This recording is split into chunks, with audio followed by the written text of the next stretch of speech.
Bismillahirrahmanirrahim. Assalamualaikum warahmatullahi wabarakatuh. Alhamdulillah hamdan katsiran thayyiban mubarakan fi kama yuhibbu rabbuna. Asyhadu an la ilaha illallah wa asyhadu anna Muhammadar Rasulullah. Amma ba'du, saudaraku saudariku pemirsa Asil TV dimanapun antum dan atuna berada, rahimani wa rahimakumullah. Senang sekali rasanya di malam yang berbahagia ini kami dari Studio Asil TV dapat kembali menyapa antum dan antuna semuanya kembali dalam program acara rutin kita setiap malamnya, yaitu ngobrol perjuangan Islam.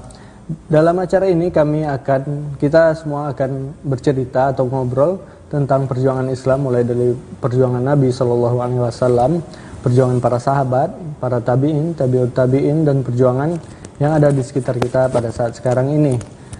Dan seperti biasanya sudah hadir guru kita, Ustadz Maududi Abdullah LC, Hafizahullah Ta'ala. Kita sapa terlebih dahulu. Assalamualaikum Ustadz. Waalaikumsalam warahmatullahi wabarakatuh. Bagaimana kabarnya malam ini Ustadz? Alhamdulillah. Alhamdulillah. Mari kita doakan semoga guru kita selalu dalam lindungan Allah Subhanahu Wa Ta'ala, dan juga seluruh kaum muslimin dan muslimat dimanapun berada selalu dalam lindungan Allah Subhanahu Wa Ta'ala, dan semoga Allah memberikan keberkahan atas ilmu yang ada pada beliau dan untuk kita seluruhnya, amin ya robbal alamin. Dan kami informasikan kepada pemirsa Asil TV dimanapun antum dan antuna berada, bagi yang mempunyai pertanyaan atau ingin berkonsultasi langsung bersama Ustadz dan membahas tentang perjuangan Islam, tentunya kami membuka kesempatan kepada antum dan antuna semuanya untuk menghubungi kita via line telepon 0811 755 0606, atau juga bisa mengirimkan pertanyaannya berupa pesan singkat atau juga WhatsApp di nomor yang sama 0811 755 0606. Dan kami membatasi, di program ini kita akan membatasi tema atau perbincangan kita yaitu mengenai perjuangan. Jadi kami harapkan pertanyaan dari antum dan antuna semuanya berkaitan dengan tema yaitu tentang perjuangan, baik itu tentang perjuangan pada zaman Nabi Shallallahu Alaihi Wasallam atau juga perjuangan yang ada pada zaman sekarang ini. Dan pertemuan sebelumnya kita sudah membahas Ustadz tentang bagaimana bersabar dalam berdakwah. Ustadz juga sudah menjelaskan bagaimana kita menghadapi masyarakat atau orang-orang di sekitar kita, terutama orang-orang yang kita cintai, orang terdekat kita, dan kita bersabar atas apa yang kita dakwahkan, begitu Ustadz. Malam kali ini kita akan melanjutkan kembali tema yang masih sama, yaitu tentang perjuangan, bersabar dalam perjuangan. Dan mungkin langsung saja kita akan persilakan kepada Ustadz untuk menjelaskannya. Fa'idhafadul masykurah. Alhamdulillahirabbil alamin. Wassalatu wassalamu ala asyrafil anbiya'i wal mursalin wa ala alihi wa sahbihi ajma'in. Asyhadu an la ilaha illallah wahdahu la syarikalah. Asyhadu anna Muhammadan abduhu wa rasuluh. Sallallahu alaihi wa ala alihi wa ashabihi wa man tabi'ahum bi ihsanin ila yaumiddin wa sallama tasliman katsira. Amma ba'd, saudaraku saudariku, kaum muslimin dan kaum muslimat, para pemirsa Asil TV dimanapun anda berada, rahimani wa rahimakumullah. Mari kita bersyukur kepada Allah Tabaraka wa Ta'ala Rabbul Izzati wal Jalalah atas segala limpahan rahmat dan nikmat yang Allah Tabaraka wa Ta'ala selalu berikan kepada kita. Hari-hari yang kita lalui ini setiap harinya bergelimang dengan aneka ragam rahmat dan nikmat Allah Subhanahu wa Ta'ala. Dan Allah Subhanahu wa Ta'ala pastikan saking banyaknya nikmat itu takkan ada hamba yang mampu untuk menghitungnya. Wa in ta'uddu ni'matallahi la tuhsuha. Salawat dan salam kepada Nabi kita tercinta, Rasul kita yang mulia, suri tauladan kita Nabi Muhammad bin Abdullah bin Abdul Muttalib, salawatu rabbi wa salamuhu alaihi, sayyidu al-anbiya'i wal mursalin, sayyidu al-ghurril muhajjalin, Saudaraku-saudariku kaum muslimin dan muslimat, senang lagi bisa bertemu kembali bersama antum dan antunna di dalam acara ngobrol perihal perjuangan di dalam agama Islam. Dan kita masih bersama tema di pekan yang lalu, pertemuan sebelumnya, tentang bersabar di dalam berdakwah. Dan bahagian yang sekarang ini ingin kita sampaikan tentang bersabar adalah adamul isti'jal. Jangan tergesa-gesa ingin melihat hasil dari apa yang kita perjuangkan. Dan tentunya setiap orang yang berjuang, apatah lagi memperjuangkan agama Allah, dan ini yang menjadi topik bahasan kita selalu, perjuangan yang kita maksud adalah perjuangan untuk menegakkan agama Allah, perjuangan untuk menjadikan agama Allah ini tegak dan jaya dalam diri kita, di dalam keluarga kita, di masyarakat di sekitar tempat kita berdomisili, di negeri yang kita cintai. Tentu ini yang selalu menjadi topik bahasan kita. Perjuangan yang kita maksud adalah perjuangan menegakkan agama Allah, menegakkan sunnah Rasulullah SAW. Tentu semua yang berjuang menegakkan agama Allah sangat berharap perjuangan itu sukses, dan sangat berharap bisa melihat hasilnya, dan sangat berharap Allah Tabaraka wa Ta'ala memperlihatkan kepadanya buah daripada perjuangan itu, hasil daripada perjuangan itu, hasil daripada kerja keras. Akan tetapi ketahuilah bahwa kebolehan kita adalah berharap. Itu terlihat, dan berharap itu tampak, dan berharap bahwa itu menjadi sesuatu yang kenyataan.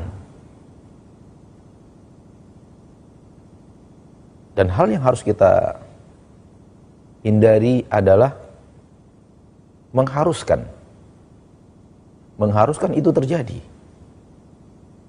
mengharuskan itu terwujud, mengharuskan itu tampak. Ini harus kita hindari.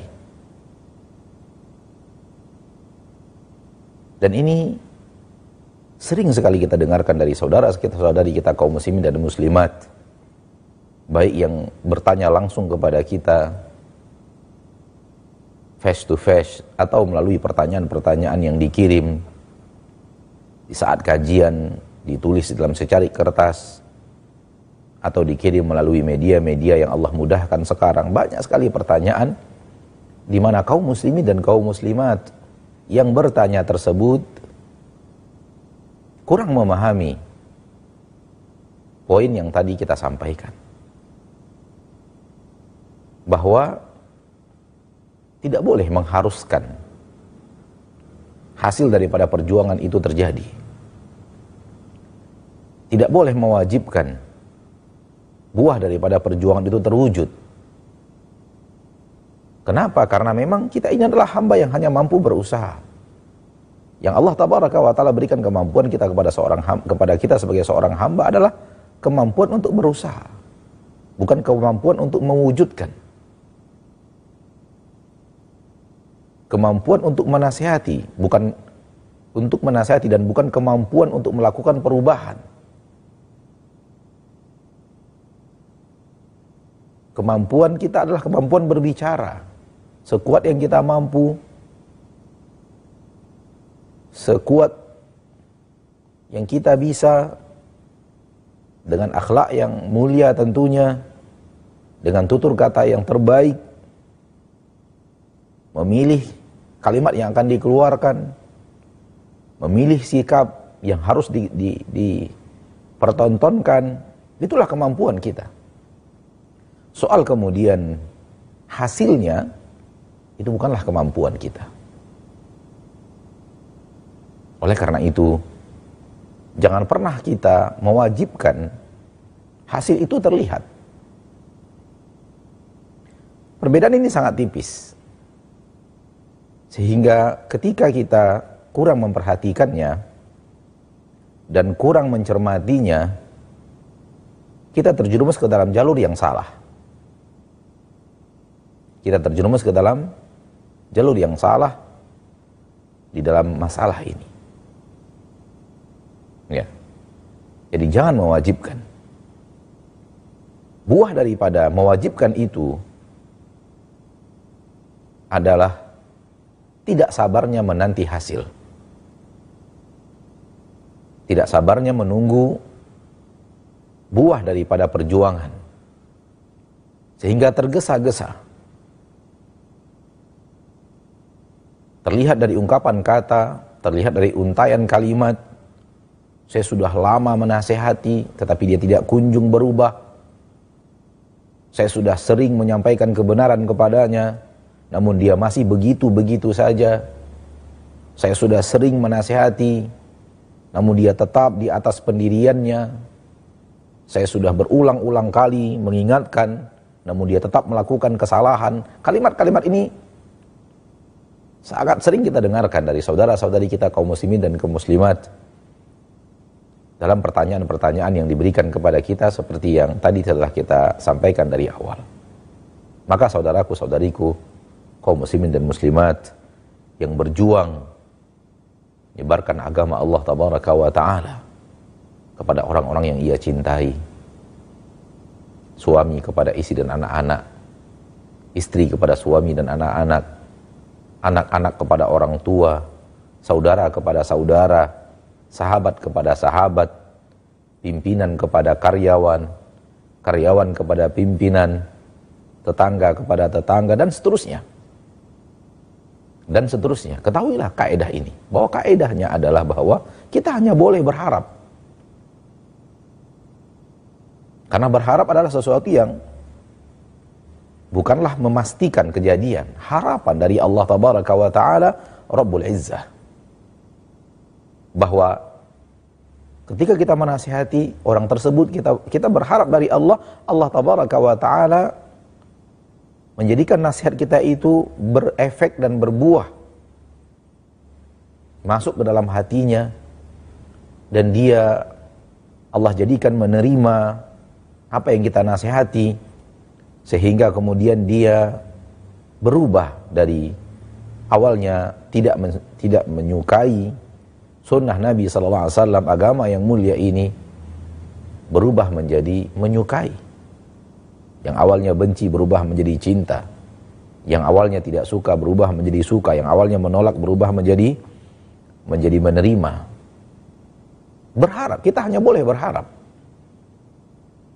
Ya. Kenapa? Karena memang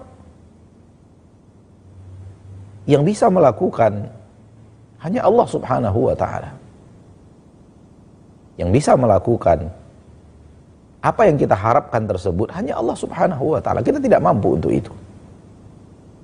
Kita ambil kasus seorang suami yang menasihati istri misalkan, atau sebaliknya, seorang istri yang menasihati suami. Ya. Walaupun mereka adalah orang yang hubungannya paling dekat, di mana tidak ada lagi hubungan yang lebih dekat melebihi hubungan suami dengan istri. Akan tetapi masing-masing mereka tidak menguasai hati masing-masing. Suami tidak bisa menguasai hati istri, dan istri juga tidak bisa menguasai hati suaminya untuk melakukan perubahan di dalam hati itu. Karena masalah benci dan cinta urusan hati. Masalah suka berubah, masalah benci kemudian berubah menjadi suka adalah masalah hati. Awalnya tidak menerima, kemudian hati menerimanya, urusan hati. Dan manusia tidak ada kemampuan untuk masuk ke dalam hati manusia manapun untuk melakukan perubahan di hati itu. Kenapa? Karena Nabi SAW mengatakan bahwa hati manusia di tangan ilahi, di tangan Allah Subhanahu wa ta'ala, yuqallibuha kaifa yasha. Allah tabaraka wa ta'ala yang membolak-balikkan hati itu sesuai dengan apa yang Allah inginkan. Dan pasti apa yang Allah inginkan itu penuh dengan kebijaksanaan dan keadilan dan kasih sayang. Bahkan di dalam hadis dikatakan bahwa hati manusia berada di antara dua jari jemari Ar-Rahman. Inna quluba bani Adam baina usba'aini min asabi Ar-Rahman. Sesungguhnya hati manusia berada di antara dua jari jemari, di antara jari jemari Allah yang Maha Pengasih. Yuqallibuha kaifa yasha. Allah yang membolak-balikkan hati itu sesuai dengan apa yang Ia inginkan. Dan apa yang Ia inginkan tidak pernah ada kezoliman di dalamnya, murni keadilan. Dan apa yang Allah inginkan penuh dengan kebijaksanaan. Tidak mungkin salah tempat dan salah orang dan salah sasaran. Karena Allah Maha Tahu dan Allah Maha Adil dan Allah Maha Pengasih dan Penyayang. Di dalam kitab Fawaidul Fawaid dinukilkan bahwa Nabi Muhammad SAW begitu sangat ingin untuk agama yang ia dakwahkan ini, agama yang ia perjuangkan ini diterima oleh orang yang sangat dia cintai, yang selama ini telah mewakili ayah dan ibu beliau,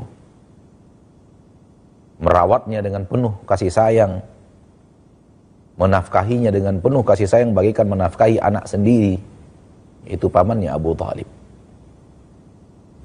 Nabi SAW benar-benar sangat menginginkan Abu Thalib, paman yang ia cintai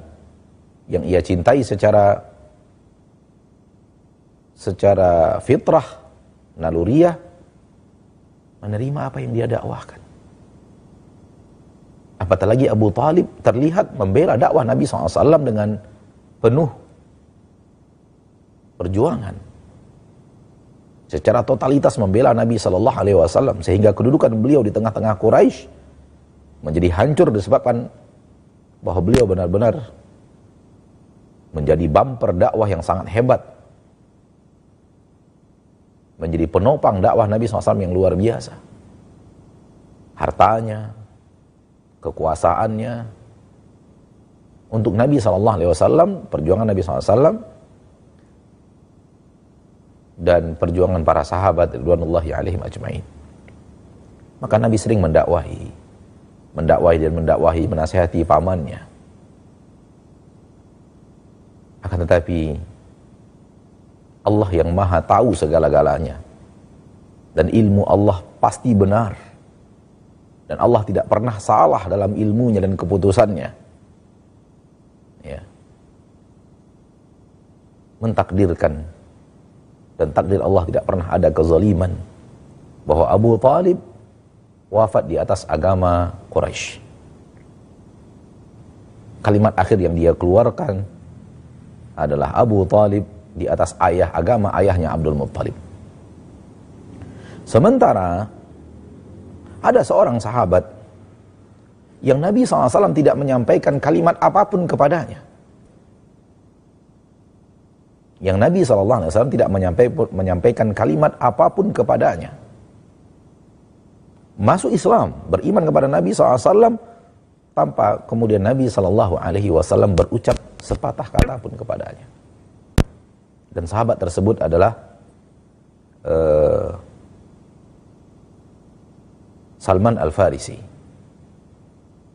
radhiyallahu anhu wa ardahu. Sebagaimana yang kita ketahui bahwa Salman Al-Farisi masuk Islam bukan karena Nabi berbicara kepadanya, akan tetapi dia datangkan kepada Nabi SAW buah kurma di dalam wadah, lalu dihadiahkan kepada Nabi, diberikan kepada Nabi SAW, dan mengatakan bahwa ini untuk kalian adalah zakat, sedekah. Kemudian dia menghindar dan melihat dari jauh apa yang dilakukan oleh Nabi SAW. Dan Nabi SAW mengatakan kepada para sahabat, makanlah. Dan beliau tidak ikut makan. Karena Nabi SAW dan keluarganya tidak akan memakan harta zakat. Haram untuk Nabi dan keluarganya harta zakat. Kemudian pada hari berikutnya, kesempatan berikutnya, Salman Al-Farisi pun datang membawa kurma di dalam wadah ketika Nabi sedang bersama para sahabat dan mengatakan, ini untuk kalian adalah hadiah. Kemudian Salman Al-Farisi melihat dari kejauhan, Nabi mengatakan kepada para sahabat, makanlah, dan beliau ikut makan. Dari sini tahulah Salman Al-Farisi beliau adalah Nabi yang dikisahkan di dalam, yang diceritakan dan disampaikan di dalam kitab-kitab Samawi sebelumnya.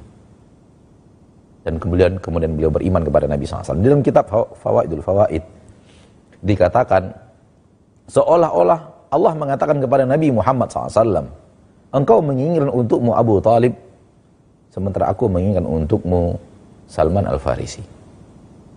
Seolah-olah Allah mengatakan kepada Nabi SAW, ya, engkau menginginkan untukmu Abu Talib, sementara aku menginginkan untukmu Salman Al-Farisi. Saudaraku, saudariku, kaum muslimin dan muslimat, rahimani wa rahimakumullah, lihat bahwa seorang Nabi Muhammad SAW tidak bisa memasukkan hidayah kepada hati orang yang terdekat dengan beliau. Karena ini bukan kemampuan seorang manusia. Buah daripada dakwah yang beliau sampaikan tersebut tidak bisa dan tidak terjadi kepada paman beliau Abu Talib. Padahal lihat kemampuan dakwah Nabi kita SAW yang tidak ada seorang yang mampu ya, berdakwah seperti dakwahnya beliau. Dan tidak ada seorang pun di permukaan bumi yang keberhasilan dakwahnya seperti keberhasilan dakwah Nabi Muhammad SAW. Namun kehebatan itu Allah Tabaraka wa Ta'ala dengan hikmahnya yang penuh dengan keadilan ya, tidak berbuah kepada paman yang ia cintai, orang yang sangat dekat dengannya, yaitu Abu Talib, ayah daripada Ali bin Abi Talib. Padahal Abu Talib menasihati Ali, ikuti Muhammad, anaknya sendiri diperintahkan dan disuruh untuk mengikuti Nabi Muhammad sallallahu alaihi wasallam. Maka saudaraku, saudariku, ya, dari sini bisa kita ambil pelajaran penting bahwa bukanlah kemampuan kita untuk kemudian bisa membuahkan hasil daripada perjuangan kita. Bukanlah kemampuan kita untuk kemudian masuk ke dalam hati orang yang kita cintai, istri kita, suami kita, untuk menjadikan sesuatu di hati itu berubah. Itu hanya kuasa ilahi. Itu hanya kemampuan Allah Tabaraka wa Ta'ala.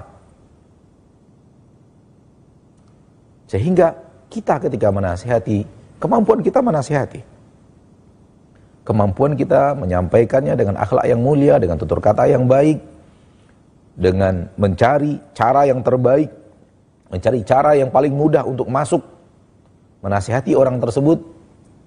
Akan tetapi apakah orang itu menerima? Apakah suami kita akan menerima apa yang kita sampaikan? Apakah istri kita akan menerima apa yang kita sampaikan? Apakah anak kita akan menerima apa yang kita sampaikan? Jangan pernah menjadi target utama. Jangan pernah menjadi orientasi dakwah. Karena dakwah itu bukanlah merubah orang. Yang merubah orang itu adalah Allah. Dakwah itu adalah menyampaikan kebenaran. Soal orang berubah, tidak berubah, urusannya dengan Allah Subhanahu wa Ta'ala. Sebagaimana yang sering kita katakan. Dan ada dalam riwayat hadis yang sahih bahwa para nabi dan para rasul dahulu berhasil berdakwah, menyampaikan dakwah, tapi tak ada satu orang pun yang beriman bersama beliau. Ada juga para nabi yang berdakwah yang hanya beriman satu orang. Satu orang dari sebanyak orang yang beliau dakwahinya, satu orang yang beriman kepadanya. Ada yang 2 orang saja. Ada yang hanya 5, 6, 7 orang saja. Itu banyak. Padahal mereka adalah orang yang dakwahnya luar biasa. kemampuan berdakwahnya luar biasa. Akan tetapi Allah tabaraka wa ta'ala berkehendak, dan Allah tabaraka wa ta'ala maha tahu segala-galanya. Nabi Nuh alaihi salam berapa lama berdakwah, dan hanya berapa yang bisa beriman, yang beriman bersama Nabi Nuh alaihi salam? Ya. Dalam riwayat 40 orang, dalam riwayat 18 orang, selama 950 tahun. Dan tidak ada seorang pun di antara kita sekarang yang mampu berdakwah sehebat Nabi Nuh, sesabar Nabi Nuh. Oleh karena itu, salah satu bagian daripada sabar dalam berdakwah adalah tidak menuntut terjadinya hasil, dan tidak bersegera minta disegerakan terwujudnya buah daripada dakwah tersebut. Terlihat bahwa orang yang kita dakwahi mengikuti dakwah, terlihat bahwa orang yang kita nasihati manut kepada nasihat itu, ikut kepada nasihat tersebut. Ini adalah bukan bahagian daripada sesuatu yang benar. Ya, ini suatu kesalahan. Ini suatu hal yang harus dihindari dari seorang yang sedang memperjuangkan agama Allah di tengah keluarganya, di tengah masyarakatnya. Mungkin ini nasihat ya di awal pertemuan kita soal perjuangan dalam agama Allah tabaraka wa taala. Kita kembalikan kepada akhuna Abu Ibrahim.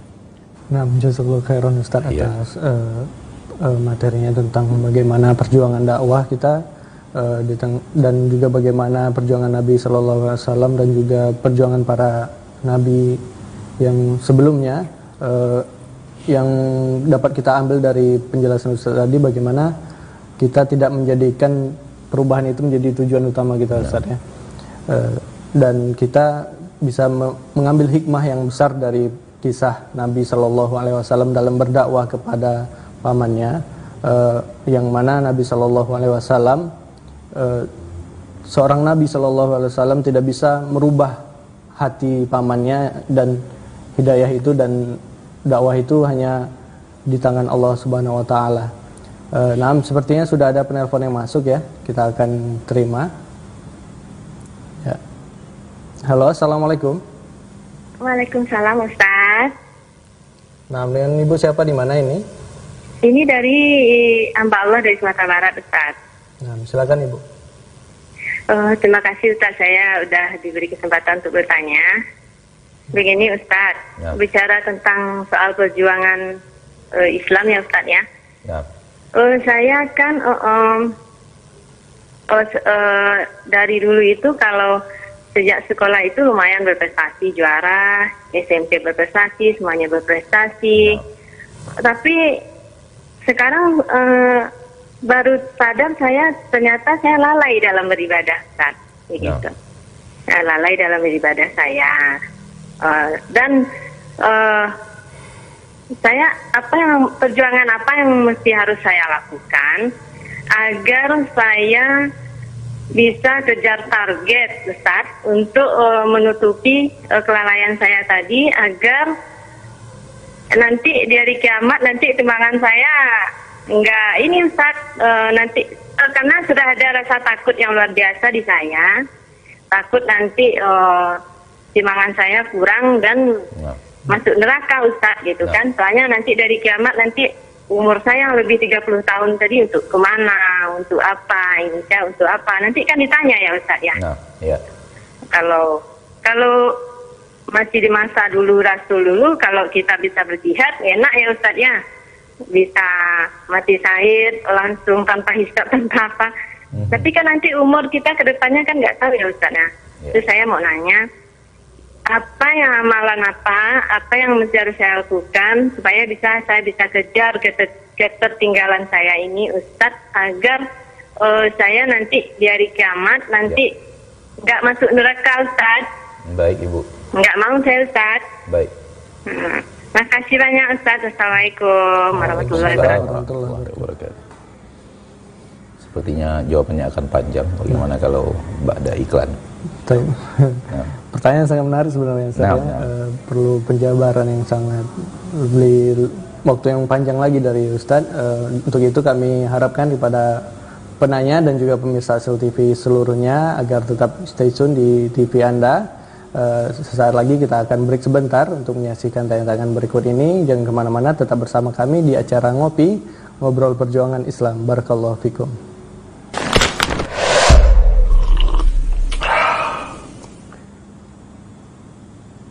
Bismillahirrahmanirrahim. Alhamdulillahirrahmanirrahim. Kembali lagi bersama kami di acara Ngopi, Ngobrol Perjuangan Islam.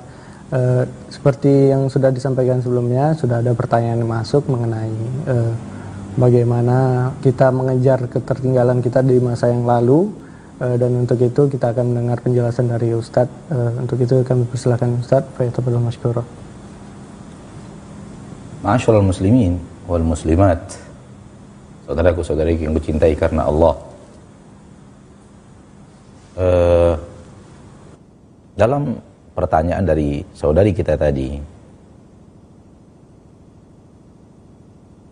alhamdulillah kita bersyukur kepada Allah Tabaraka wa Ta'ala dengan semangat yang kita lihat dari saudari kita untuk mengejar ketertinggalan,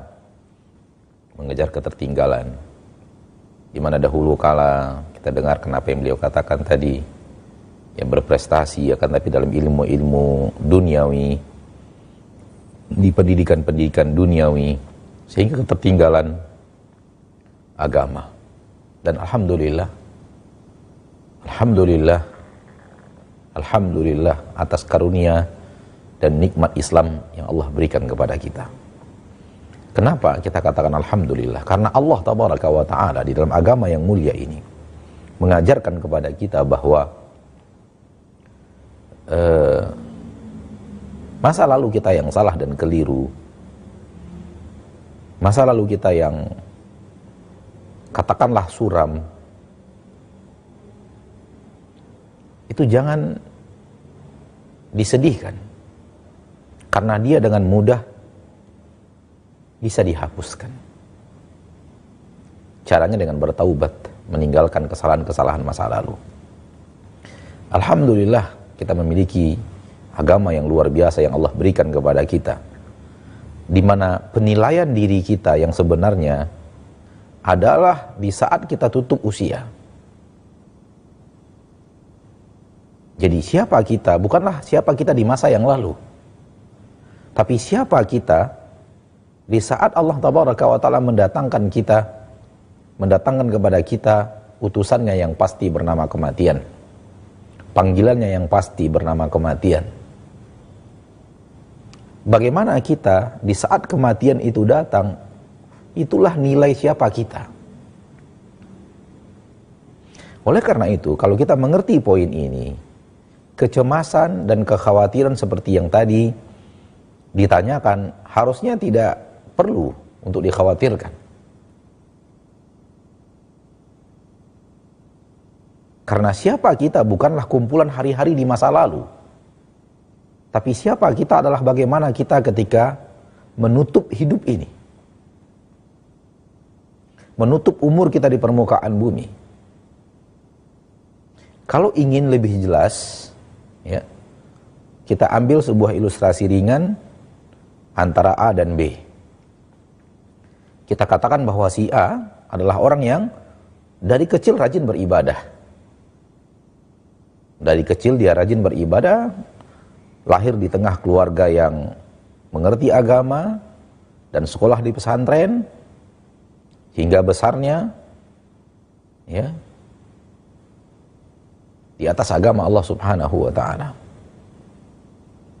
Kemudian si B berbeda. Katakanlah si B seperti yang saudari kita yang tadi bertanya, yaitu masa lalunya dipenuhi oleh hal-hal yang sekarang disadari mubazir. Telah memberikan waktu untuk sesuatu yang tidak akan membantu di alam barzakh dan tidak akan membantu di yaumil mahsyar. Ya. 30 tahun usia, 40 tahun usia yang telah dihabiskan untuk hal yang seperti itu. Namun di saat akhir kematian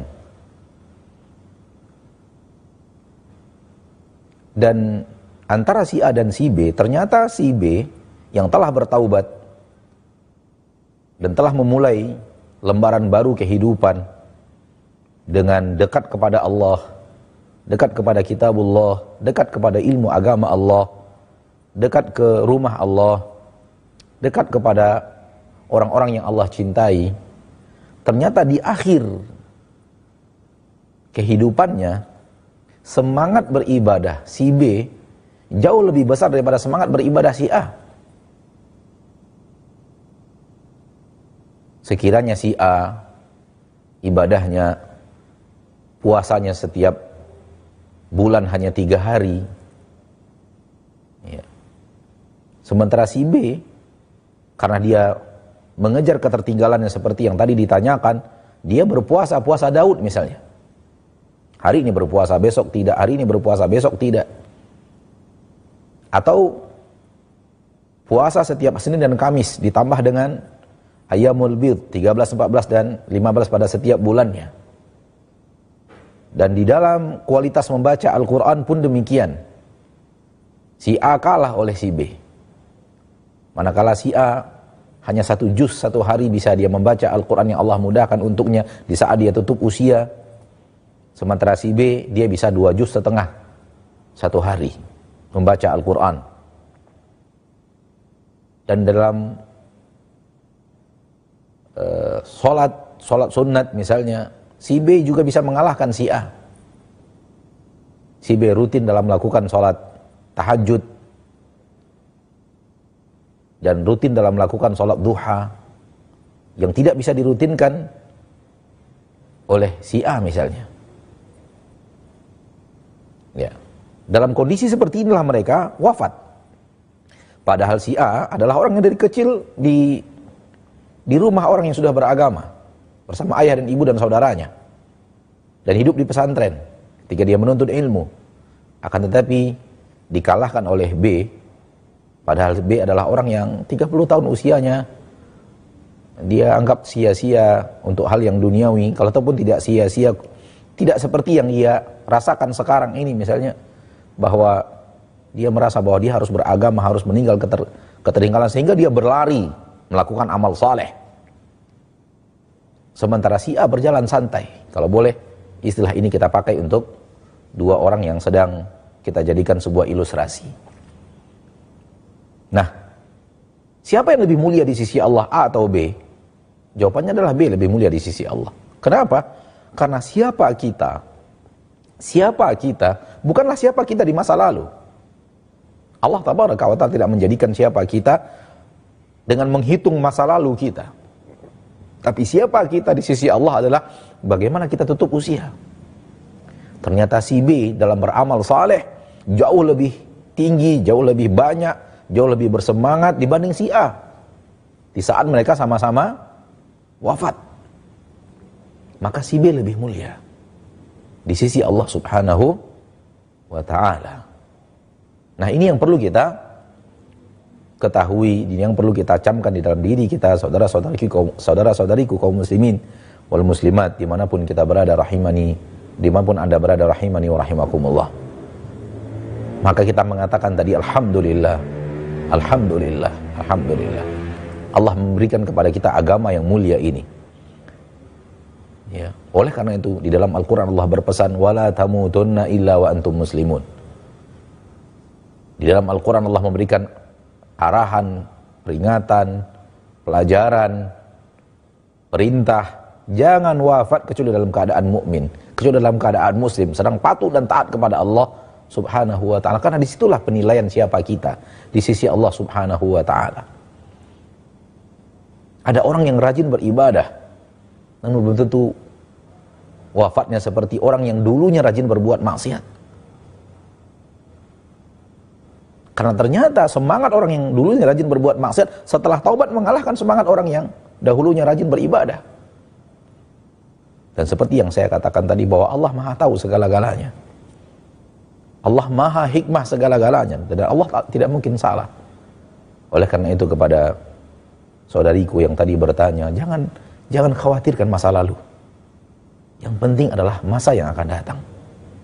Bagaimana kita menata hati, bagaimana kita menata diri, bagaimana kita menata ibadah kita, bagaimana kita menata ketaatan kita, agar kita wafat di titik keimanan kita yang terbaik.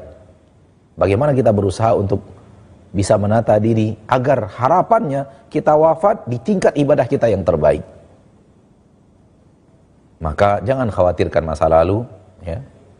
Bina apa yang terjadi, apa yang akan kita lakukan di masa yang akan datang.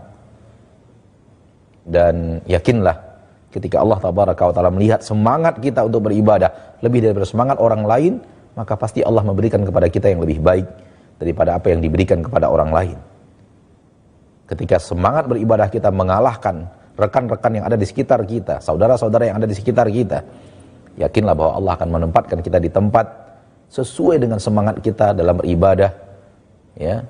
Dan harapannya bahwa semua kita, saya dan kita semua yang menyaksikan acara pada kesempatan kali ini diwafatkan ke Allah di atas husnul khatimah. Jadi sekali lagi bahwa jangan khawatirkan masa lalu. Kalau bicara masa lalu, Khalid bin Walid pernah membunuh para sahabat. Kalau bicara masa lalu, Khalid bin Walid pernah membunuh para sahabat. Akan tapi Allah Maha Pengampun, Maha Penerima taubat, dan Allah tidak akan pernah mempermasalahkan masa lalu kita kalau kita benar-benar serius di dalam taubat kita kepada Allah Subhanahu wa Ta'ala. Nah, jazakallahu khairan Ustaz atas jawabannya dan juga penjelasannya serta nasihatnya untuk kita semua. Semoga kita semua diberikan taufik oleh Allah Subhanahu wa Ta'ala untuk terus melakukan yang terbaik di sisa-sisa umur kita. Amin ya rabbal alamin. Baik Ustaz, sepertinya sudah ada penelpon selanjutnya yang masuk. Kita akan angkat kembali. Ya, halo, assalamualaikum. Waalaikumsalam. Ya, Ibu, dengan Ibu siapa, di mana ini? Dengan hamba Allah yang Molek. Ibu di Air Molek, ya. Silakan Ibu pertanyaannya. Begini Ustaz, saya di dalam masyarakat yang masih mencampur baurkan antara ibadah dan berbuat kesyirikan. Maksudnya terkadang masih beribadah tapi suka kayak kuda tepang. Terkadang walimah masih pakai apa itu Ustaz yang untuk menangkap hujan gitu. Jadi saya ingin sebagai itu bagaimana saya bersikap di tengah-tengah lingkungan seperti itu Ustaz. Terkadang saya ingin menyampaikan tapi saya tidak punya ilmu Ustaz. Kalau saya hanya mengingkari dalam hati dan melepas diri agar saya berdosa Ustaz. Ya. Terima kasih Ustaz. Assalamualaikum warahmatullahi wabarakatuh. Waalaikumsalam warahmatullahi wabarakatuh. Alhamdulillah, di mana ibu diberikan oleh Allah Tabaraka wa Ta'ala semangat untuk mencintai saudara-saudari yang ada di sekitar ibu, di tengah masyarakatnya, dan ada keinginan untuk memperjuangkan agama yang hak ini. Sunnah Nabi SAW ini sudah banyak ditinggal oleh kaum muslimin di tengah masyarakat yang terjerumus ke dalam kesalahan-kesalahan. Dan kemana kita sekarang mencari masyarakat yang tidak melakukan kesalahan? Hatta walau kita tinggal pun dan berdomisili di kota Mekah, berdomisili di kota Madinah, ada kesalahan terjadi di tengah masyarakat. Ada adat dan kebiasaan yang salah di tengah masyarakat. Ya. Kita walillahil hamd yang menyaksikan masyarakat yang muslimin yang ada di kota Madinah juga terjadi kesalahan di tengah mereka. Walau setelah kita menyaksikannya tanpa maksud dan tujuan apapun, tanpa ada indikasi apapun atau dedikasi apapun, tanpa ada maksud apapun, kita mengatakan masyarakat mereka lebih baik daripada masyarakat kita. Ya, di mana masjid-masjid mereka benar-benar marak dengan orang yang sholat, orang yang membaca Al-Quran. Anak-anak mereka dekat dengan agama, pelajaran-pelajaran sekolah mereka, di sekolah umum mereka bagaikan sekolah pesantren di kita. Itu di sekolah umum. Di sekolah negeri mereka belajar hadis, belajar fikih, belajar akidah, belajar tafsir. Itu di sekolah umum, di seluruh sekolah negeri di sana. Jadi materi pelajaran mereka di sekolah bagikan pelajaran pesantren kita di Indonesia. Akan tetapi yang ingin kita katakan bahwa kesalahan terjadi di tengah masyarakat, ya, kemaksiatan terjadi di tengah masyarakat, kekeliruan beragama terjadi di tengah masyarakat, kesalahan berakidah terjadi di tengah masyarakat. Apabila itu ada di kota Madinah, bayangkan kalau di kota lain. Ya. Jadi kemanapun kita pergi, kita akan pasti bertemu dengan masyarakat yang terjadi pelanggaran syariat di tengah masyarakat tersebut. Baik, berdakwah tidak selamanya harus berbicara. Berdakwah tidak selamanya harus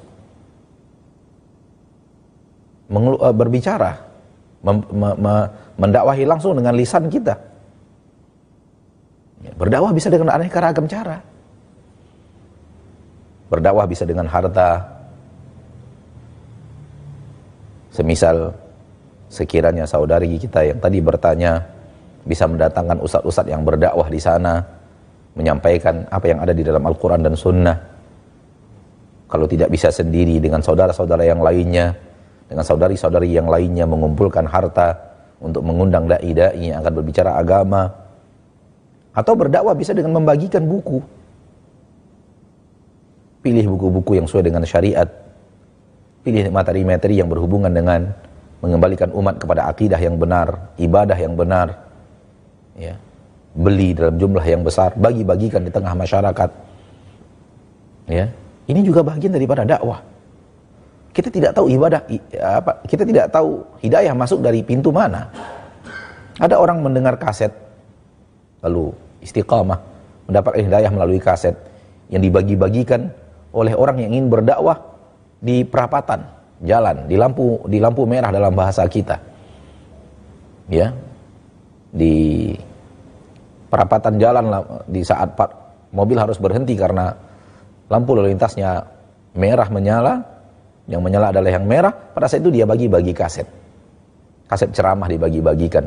Di masa waktu itu kaset masih kaset pita yang kita ketahui bersama, kaset. Ya. Dia bagi-bagikan ceramah. Di mana dia bagi-bagikan? Di lampu merah. Ya. Di lampu isyarat, lampu lalu lintas, lampu isyarat lalu lintas.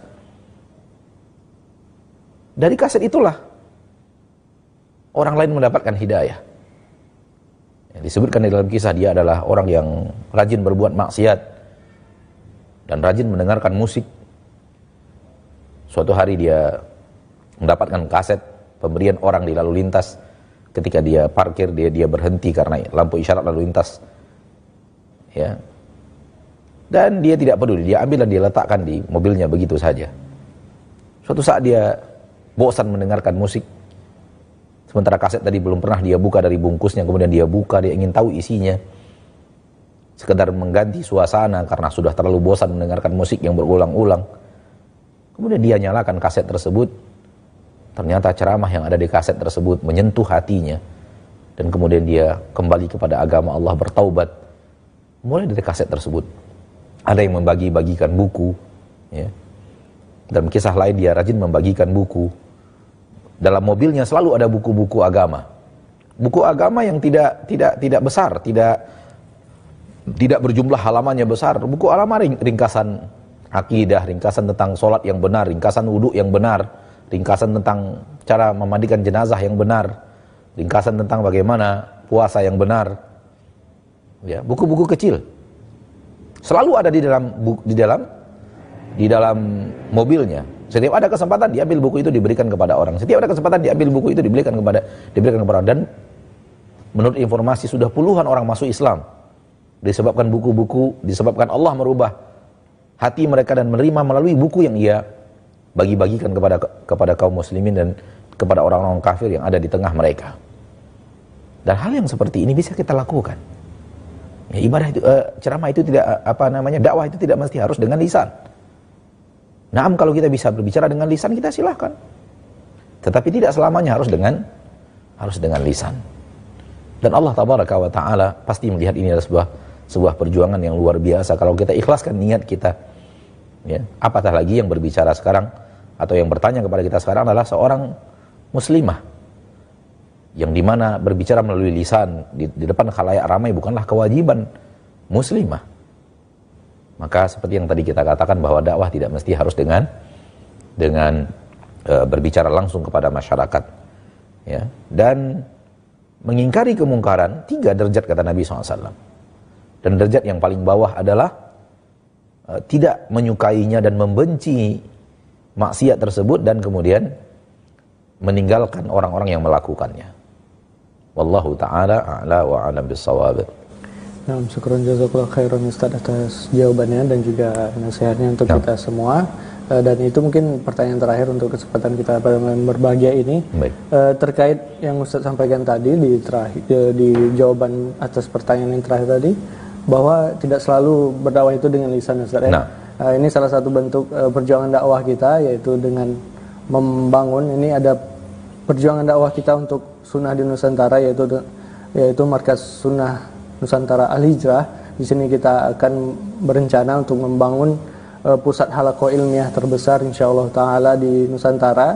Kita dalam proses pembangunan dan juga dalam tahap awal, yaitu pembebasan lahan untuk Markas Sunnah Nusantara Al-Hijrah.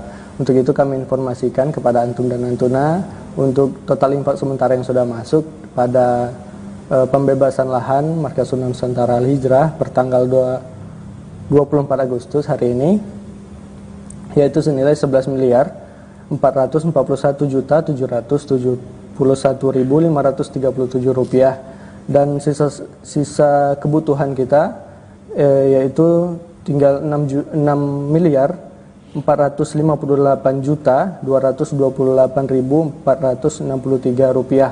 Kami ucapkan jazakumullah khairan kepada antum dan antuna semuanya, para muhsinin dan muhsinat, atas segala bantuannya, segala doanya, dan juga semoga Allah Subhanahu wa taala membalas semua amal kebaikan antum dan antuna semuanya, dan untuk kita semua semoga diberikan pahala yang berlimpah, amin ya rabbal alamin.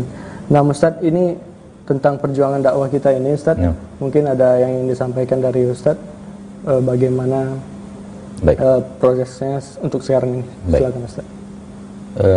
Saudara-saudariku kaum muslimin dan muslimat, sudah dimaklumi bagi para pemirsa Asil TV dimanapun Anda berada, rahimani wa rahimakumullah, bahwa kita mencanangkan sebuah proyek perjuangan untuk menyebarkan sunnah di negeri yang kita cintai ini. Dan proyek itu berbentuk pembebasan lahan, serikan diterima di sisi Allah Subhanahu wa taala, dan semoga usaha kami juga diterima di sisi Allah Subhanahu wa taala, dan semoga Allah mudahkan niat suci ini, dan terus Allah jaga niat kita untuk bisa ikhlas selalu melakukan apa yang sedang kita canangkan. Dan terakhir kami kembali mengajak saudaraku-saudariku kaum muslimin dan muslimat untuk terus mewakafkan, terus menginfakkan sebahagian daripada apa yang Allah rezekikan kepada antum dan antun dalam rangka mewujudkan sebuah niat mulia ini, yaitu sebuah Markas Sunnah Al-Hijrah, tempat menampung saudara-saudariku yang ingin belajar agama dari manapun Anda berada di bumi belahan Nusantara. Kita insyaallah ta'ala akan berusaha untuk menampung Anda dalam belajar ilmu agama, agar kemudian ketika Anda kembali kepada keluarga, kerabat, masyarakat, Anda bisa mendakwahkan agama Allah Subhanahu wa taala. Baik, itu mungkin dari ana, wallahu taala a'la wa alam. Sampai di sini pertemuan kita pada kesempatan yang berbahagia ini. Kita akhiri dengan doa kafaratul majlis. Subhanakallahumma wa bihamdik, asyhadu an la ilaha illa anta, astaghfiruka wa atubu ilaik. Wassalamualaikum warahmatullahi wabarakatuh.